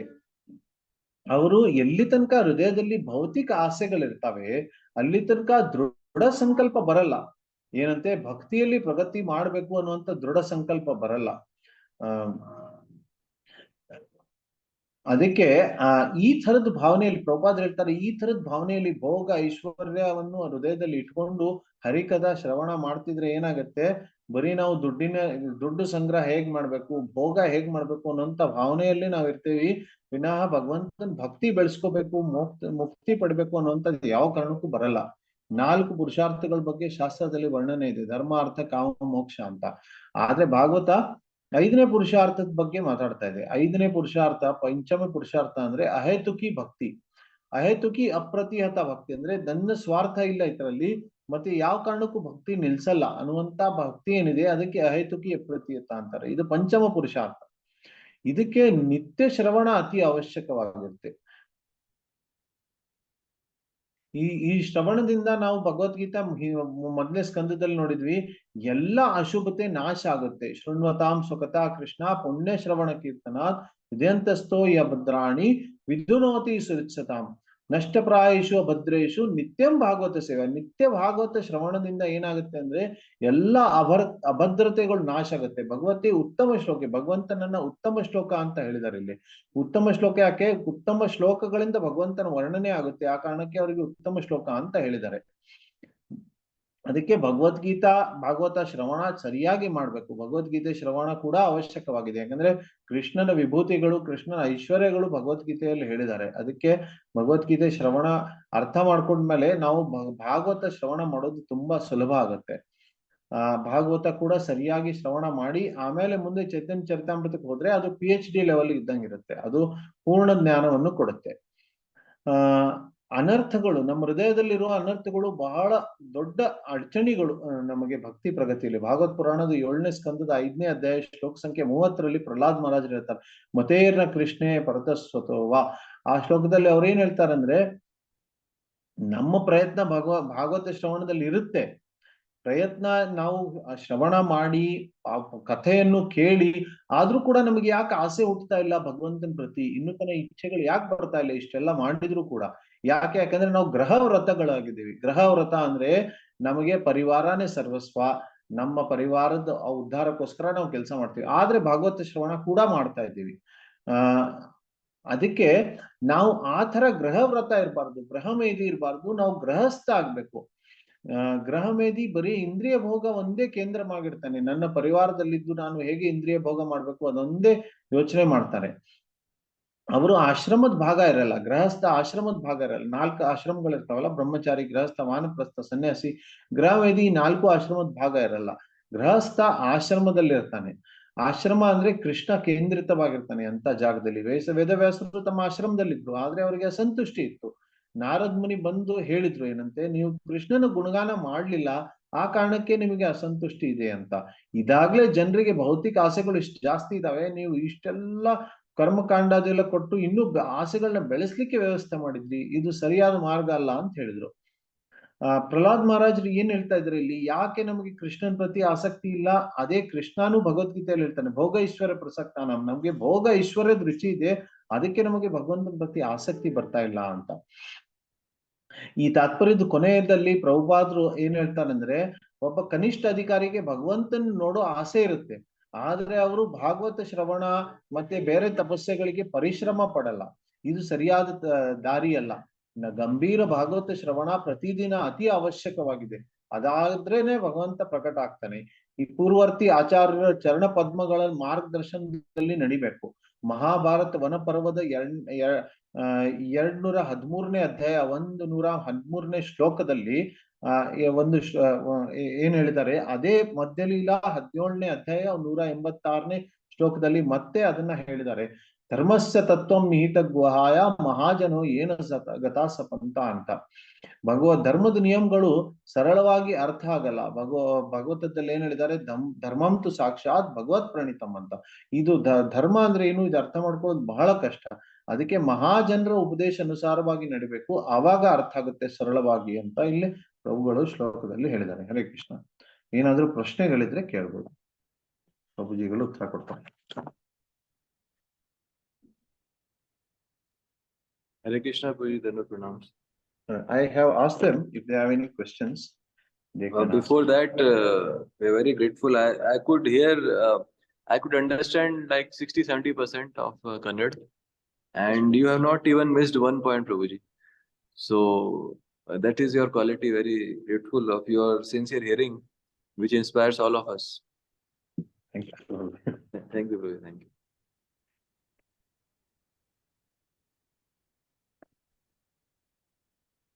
ಏನಾದ್ರು ಪ್ರಶ್ನೆಗಳಿದೆಯಾ ಕೇಳಿ.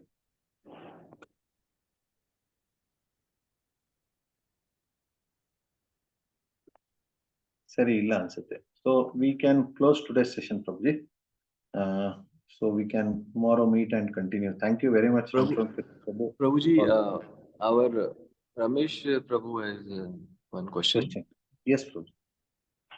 हरे कृष्ण प्रभुजी, दंडवत प्रणाम प्रभुजी। मेरा प्रश्न ये है कि हमारे एक्चुअली दोष क्या है। एक्चुअली यहाँ पर हम डिस्कस कर रहे थे कि हमारे सारे दोष नाश हो जाते हैं, तो हमें हमारे दोष कैसे हमें आइडेंटिफाई करना चाहिए कि हमारे दोष कौन से हमारे दोष हैं और उसका निवृत्ति कैसे होना चाहिए। यस प्रभुजी। तो प्रभुजी, इसको हिंदी में हम बोले, फिर आप उसका अनुवाद कर देंगे, ऐसे करना है। राम प्रिय प्रभुजी। यस प्रभुजी। हाँ, सो पहले मैं हिंदी में बोलूं, फिर आप उसका अनुवाद कर देंगे। जी जी जी प्रभुजी, ठीक है। हरे कृष्णा। सो जैसे समय का बात, उसको मैं संक्षेप में बिल्कुल प्रयास करूंगा उत्तर देने का, कि जो हमारे उसको बोलते हैं अनर्थ निवृत्ति। तो जिस प्रकार से कैसे हम भक्ति में उन्नति करते हैं, तो साधु संग है ना, साधुओं का संग, एसोसिएशन डिवोटीज, भजन क्रिया, साधु के संग में हम भगवान के नाम का भजन करते हैं, श्रवण और कीर्तन करते हैं। जो श्रद्धा, साधु संग, भजन क्रिया नहीं, उससे पहले श्रद्धा, एक मिस कर गया। सबसे पहले श्रद्धा, साधु संग, भजन क्रिया, अनर्थ निवृत्ति, ये चौथा स्टेज आता है। तो पहले 3 करने के बाद हमारे अनर्थ की निवृत्ति होती है। पहले श्रद्धा, फेथ, पूर्ण विश्वास, इस पूरी जो भक्ति की जो भी प्रक्रिया उस पे, उसके विश्वास के बाद ही हम साधु संग कर पाते हैं, नहीं तो हम साधु संग कर नहीं पाएंगे। अगर करते भी तो टिकेगा नहीं, कुछ समय बाद छूट जाएगा। इस श्रद्धा ही हमारे जो अनर्थ निवृत्ति का मूल है। साधु के साथ हम क्या करते हैं, भजन ही करते हैं। तो ये अपने आप श्रद्धा एक बार हमने इस मार्ग पे कर ली तो ये साधु संग ये अपने आप होगा और भजन भी अपने आप होगा। ये एक से एक हम बढ़ते जाएंगे और भजन होगा तो अपने आप फिर अनर्थ निवृत्ति होगा। अनर्थ में क्या होता है कि 6 प्रकार के अनर्थ होते हैं, काम, क्रोध, लोभ, मोह, मद, मात्सर्य। अब इसमें क्या होता है कि जो भगवान की जो सेविका है महामाया, उनके पास ये सेवा दी गई है कि किसी प्रकार से जीव को इस संसार में हमें रखना है जब तक वो पूर्णतः शुद्ध नहीं हो जाता। जैसे एक सोने को अग्नि से निकाल के शुद्धता की परख होती है, अगर वो शुद्ध नहीं है तो वो जीव इस भौतिक जगत से आध्यात्मिक जगत में ना जाए। ये सेवा है महामाया की। तो इसलिए महामाया में अनेक प्रकार से जो हमारे अनर्थ हैं उसी के ऊपर कार्य करती है। समझिए, फॉर एग्जाम्पल हमारी अलग अलग वृत्ति है और हम अलग अलग जो गुण है उसमें रहते हैं। कभी मुख्यतः हम लोग सतोगुण में रहने का प्रयास करते हैं, पर कभी कभी हमारे अंदर रजोगुण और तमोगुण के प्रभाव भी आ जाते हैं। तो जब जिस प्रकार से माया देवी हमारे पे बहुत एक प्रकार से दृष्टि रखती है और जिस जिस प्रकार से हमारी वृत्ति होती है, काम, क्रोध, लोभ, मोह, मद, मात्सर्य, उस प्रकार से हमारे लिए इस प्रकार से वो स्थितियां खड़ी करती हैं कि हम उस अनर्थ के प्रभाव में आ जाए। परंतु जैसे हमने चर्चा की कि ये जो पहले के 3 हैं, श्रद्धा, साधु संग, भजन क्रिया, अगर इन तीनों पे हमारा पूर्ण तरह से ध्यान है तो अनर्थ निवृत्ति अपने आप होनी ही है। उसके लिए हमें कोई अलग से प्रयास नहीं करना है। हम अपने जीवन में बदलाव देखते हैं ना। देखिए, पहले जो जिस प्रकार से हम क्रोधी थे, कामी थे, लोभी, मोही, वो जो अनर्थ हमारे धीरे धीरे कम हो रहे हैं। ये सबने अनुभूति किया होगा। मतलब किसी किसी को किसी से पूछने की जरूरत नहीं है, वो हम अपने आप को अपना आंकलन कर सकते हैं। प्रभुपाद ने भी समझाया है कि भक्ति में हम कैसे उन्नति कर रहे हैं वो कोई तीसरा व्यक्ति हमें नहीं बताएगा, वो स्वयं हमें पता चलने लगेगा। जैसे एक भूखा व्यक्ति होता है, भूखा व्यक्ति जब प्रसाद पाता है तो उसके अंदर 2 प्रक्रियाएं होती हैं। एक तो होता है कि वो तुष्ट हो जाता है, उसका जो भूख था वो एकदम शांत हो जाता है, और दूसरा होता है उसके शरीर में शक्ति का संचार होता है, तुरंत उसको एक स्फूर्ति आती है। तो इस प्रकार से हमारे अनर्थ नाश होते हैं, साथ साथ हमारी जो भक्ति है उसमें जो उन्नति होती है वो हमें बिल्कुल अनुभूति हो जाती है। दोनों साथ में होते हैं, भूख भी मिटती है और स्फूर्ति भी आती है, अनर्थ भी नाश होते हैं और साथ साथ हम भक्ति के प्रति हमारी रुचि और उन्नति बिल्कुल प्रकट हो जाती है। तो ये हमें यही करना है, श्रद्धा रखनी है, श्रद्धा, साधु संग करना है और भजन करना है, अपने आप अनर्थ नहीं। उसके बाद अनर्थ अदो श्रद्धा, साधु संग, भजन के अनर्थ नहीं, निष्ठा, श्रद्धा, भाव और प्रेम, इस प्रकार से ये आगे बढ़ता रहता है। पर अनर्थ निवृत्ति तक हम लोग इसको समझ सकते हैं कि कैसे होने वाला। धन्यवाद। हरे कृष्ण। धन्यवाद प्रभु जी। हरे हरे कृष्ण। कृष्ण। हरे कृष्ण। प्रभु जी, राम राम प्रभु जी, आप भी इसमें इसमें आप अपना अनुभव और आप इसमें जोड़ सकते हैं प्रभु जी। मेरा जो सीमित था उससे मैंने बताया प्रभु जी। प्लीज ऐड प्रभु जी। नहीं नहीं, आपने पॉइंट्स क्लियर कर दिया। मैं इसको सिर्फ सारांश में बता दूंगा कन्नड़ में। ಸಾಧು ಸಂಘ ಭಜನ ಕ್ರಿಯಾ ಅನರ್ಥ ನಿವೃತ್ತಿ ಈ 3 ಸ್ತರಗಳಿರ್ತವೆ. ಅದಕ್ಕಿಂತ ಮುಂಚೆ ಶ್ರದ್ಧೆ ಇರುತ್ತೆ. ಒಂದ್ಸತಿ ಶ್ರದ್ಧೆ ದೃಢ ಆದಾಗ ಭಕ್ತಿಯಿಂದ ಸಾಧು ಸಂಘ ಮಾಡ್ಬೋದು ನಾವು. ಅದಕ್ಕೆ ಸಾಧು ಸಂಘ ಆದ್ಮೇಲೆ ಭಜನ ಕ್ರಿಯಾ, ಅದರಿಂದ ಅನರ್ಥ ನಿವೃತ್ತಿ ಆಗುತ್ತೆ. ಅನರ್ಥ ನಿವೃತ್ತಿಗೆ ಮೂಲ ಶ್ರದ್ಧಾ. ಈ ಶ್ರದ್ಧಾ ತುಂಬಾ ದೃಢವಾಗಿರ್ಬೇಕು. ಅದರಿಂದ ಭಜನ ಕ್ರಿಯಾ, ಸಾಧು ಸಂಘ ಭಜನ ಕ್ರಿಯಾ ಅದಾಗೆ ಆಗುತ್ತೆ, ವಿಶೇಷ ಪ್ರಯತ್ನ ಅವಶ್ಯಕತೆ ಇಲ್ಲ. 6 ಅನರ್ಥಗಳು ಎಲ್ಲರಲ್ಲಿ ಇರ್ತವೆ: ಕಾಮ, ಕ್ರೋಧ, ಲೋಭ, ಮೋಹ, ಮದ, ಮಾತ್ಸರ್ಯ. ಮಾಯೆ ಒಂದು ವಿಶೇಷವಾದ ಸೇವೆ ಮಾಡ್ತಾ ಇರ್ತಾರೆ ಜೀವಕ್ಕೆ ಈ ಭೌತಿಕ ಜಗತ್ತಿನಲ್ಲಿ ಇಡ್ಲಿಕ್ಕೆ. ಯಾಕೆಂದ್ರೆ ಎಲ್ಲಿ ತನಕ ಪೂರ್ತಿ ಶುದ್ಧ ಆಗಲ್ಲ ಅಲ್ಲಿ ತನಕ ಭಗವಂತನ ಧಾಮಕ್ಕೆ ಹೋಗ್ಲಿಕ್ಕೆ ಆಗಲ್ಲ. ಯಾವ ತರ ಕಬ್ಬಿಣ ಕಾಯ್ದಿರುತ್ತೆ, ಅದು ಪೂರ್ತಿ ಶುದ್ಧ ಆಗದೆ ಇರೋ ತನಕ, ಪೂರ್ತಿ ಕಬ್ಬಿಣ ಆಗದೆ ಇರೋ ತನಕ ಅದು ಆ ತರ ಬಿಸಿನೇ ಇಡ್ಬೇಕಾಗುತ್ತೆ. ಅದಕ್ಕೆ ನಾವು ಸತ್ವಗುಣದಲ್ಲಿ ಸಾಮಾನ್ಯವಾಗಿ ಇರ್ಲಿಕ್ಕೆ ಪ್ರಯತ್ನ ಮಾಡ್ಬೇಕು. ಆದ್ರೆ ರಜೋಗುಣ ತಮಗುಣದ ಪ್ರಭಾವ ಇದ್ದೇ ಇರುತ್ತೆ, ಮಾಯೆ ಕಣ್ಣು ನಮ್ಮ ಮೇಲೆ ಇದ್ದೇ ಇರುತ್ತೆ. ಆರಂಭದಲ್ಲಿ ಕಾಮ, ಕ್ರೋಧ, ಲೋಭ, ಮೋಹ, ಮದ, ಮಾತ್ಸರ್ಯ ಇದ್ದೇ ಇರುತ್ತೆ. ನಮ್ಗೆ ಯಾವ ಸ್ತರದಲ್ಲಿ ಕಾಮ, ಕ್ರೋಧ ಅದು ಇದೆಯೇ ಆ ಸ್ತರದಲ್ಲಿ ಮಾಯೆ ನಮ್ಗೆ ಆ ತರದ್ದು ತೊಂದರೆಗಳನ್ನ ಕೊಟ್ಟು ಈ ಜಗತ್ತಿನಲ್ಲಿ ಇಡ್ಲಿಕ್ಕೆ ಪ್ರಯತ್ನ ಮಾಡ್ತಾರೆ. ಅದಕ್ಕೆ ಶ್ರದ್ಧಾ, ಸಾಧು ಸಂಘ, ಭಜನ ಕ್ರಿಯಾ ಇದು ಅತಿ ಅವಶ್ಯಕವಾಗಿದೆ. ಇದು ಸರಿಯಾಗಿ ಮಾಡಿದ್ರೆ ಅನರ್ಥ ನಿವೃತ್ತಿ ಅದಾಗೆ ಆಗುತ್ತೆ. ಕಾಮ ಕ್ರೋಧ ಕಡಿಮೆ ಆಗ್ತಾ ಹೋಗುತ್ತೆ. ನಾವು ನಮ್ಮ ಜೀವನದಲ್ಲಿ ಅನುಭವ ಮಾಡಿರ್ಬೋದು ಹೇಗೆ ಕಾಮ ಕ್ರೋಧ ಅದು ಎಲ್ಲ ಕಡಿಮೆ ಆಗ್ತಾ ಇದೆ. ಭಕ್ತಿಯಲ್ಲಿ ಪ್ರಗತಿ ಆಗ್ತಾ ಇದೆಯಲ್ಲೋ ನಾವೇ ಅರ್ಥ ಮಾಡ್ಕೋಬಹುದು. ಹೇಗೆ ಒಬ್ಬ ಹಸಿವಿರುವಂತ ವ್ಯಕ್ತಿ ಅವನಿಗೆ ಪ್ರಸಾದ ತಿನ್ಲಿಕ್ಕೆ ಕೊಟ್ರೆ ಅವ್ರಿಗೆ 2 ತರದ್ದು ಪರಿಣಾಮಗಳಾಗುತ್ತೆ. ಒಂದೇನಂದ್ರೆ ಹಸಿವೆ ನಿವಾರಣೆ ಆಗುತ್ತೆ, ಇನ್ನೊಂದು ಶರೀರದಲ್ಲಿ ಶಕ್ತಿ ಬರುತ್ತೆ. ಅದೇ ತರ ಅನರ್ಥಗಳು ನಾಶ ಆಗ್ತಾ ಆಗ್ತಾ ಅದಾಗೆ ನಾವು ಜೀವನದಲ್ಲಿ ಅನುಭವ ಮಾಡ್ಬೋದು. ಭಕ್ತಿ ಪ್ರಗತಿ ಆಗ್ತಾ ಇದೆ ಅಂತೆ. ಭಕ್ತಿ ಪ್ರಗತಿ ಹೇಗೆ ಆಗುತ್ತೆ? ನಾವು ದೃಢ ಶ್ರದ್ಧೆ ಇಟ್ಕೊಂಡು ಸಾಧು ಸಂಘದಲ್ಲಿ ಭಜನೆ ಕ್ರಿಯೆ ಮಾಡ್ತಾ ಇದ್ರೆ ಅನರ್ಥ ನಿವೃತ್ತಿ ಅದಾಗೆ ಆಗುತ್ತೆ.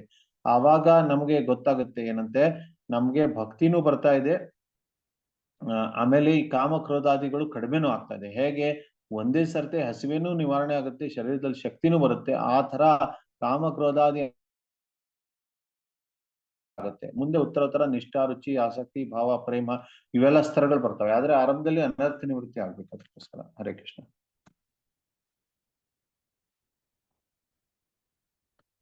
Prabhuji, today is Yogini Ekadashi, so wish all of you, आप सभी को योगिनी एकादशी की शुभकामनाएं। आज के दिन सबसे निवेदन है कि जितना हम लोग जप कर रहे हैं उससे ज्यादा जप करें, कुछ माला और अन्य जोड़े उसमें, और जितना हम पठन करते हैं भागवतम का, गीता का, उससे भी थोड़ा उसमें और जोड़ के करें। क्योंकि श्रील भक्तिविनोद ठाकुर बताते हैं कि ये माधव तिथि है, एकादशी और जन्माष्टमी इत्यादि। तो माधव तिथि भक्ति जनी जतन पालन करे। अगर हमें भक्ति में सही रूप से आगे बढ़ना है, हमारी दृढ़ इच्छा है, अन्य अभिलाषा शून्यम है, हमें और कोई अभिलाषा नहीं, भक्ति में आगे बढ़ना है, तो इस एकादशी का जो पर्व आता है, जो दिन आता है, उसका हमें पूर्ण लाभ लेना होगा, और वो श्रवण और कीर्तन से और स्मरण से होगा। तो ज्यादा हम लोग माला करें और ज्यादा पठन करें, भक्तों का संग ज्यादा करें। ये फास्टिंग का यही एक अभिप्राय है कि जो बचत होता है समय का, इतना खाने में बनाने में, वो सब कुछ जो बचत हुआ समय का, वो हम श्रवण कीर्तन स्मरण में उसको दे दें। तो ये सही रूप से यही एकादशी का पर्व होगा। हरे कृष्णा प्रभु। हरे कृष्णा। बहुत धन्यवाद प्रभु, बहुत ही अद्भुत प्रवचन था। श्रवण का आरंभिक स्तर हम भी परीक्षित महाराज जितने नहीं, परंतु उत्साह ही है कि 3 दिन और इन 3 अद्भुत श्लोकों का श्रवण करते रहे। बहुत धन्यवाद। बहुत धन्यवाद प्रभु, thank you very much. Hare Krishna. Hare Hare Krishna प्रभु, धन्यवाद प्रभु जी। हरे कृष्ण प्रभु। धन्यवाद हरे अभिराम कृष्ण। प्रभु, थैंक यू अभिराम प्रभु सर्विसेज। हरे कृष्ण प्रभु जी, आप हमारा कृष्णा। तो हम लोग एक बार हरे कृष्णा महामंत्र का जप करके समाप्त करेंगे प्रभु जी। हरे कृष्णा हरे कृष्णा कृष्णा कृष्णा कृष्णा कृष्णा कृष्णा हरे हरे हरे, हरे हरे राम हरे राम हरे राम राम राम राम राम हरे हरे। जय श्री प्रभुपाद की जय, जय ग्रंथराज भागवतम की जय। जय। हरे कृष्ण। हरे कृष्ण। हरे कृष्णा। हरे कृष्ण, धन्यवाद प्रणाम। हरे कृष्ण।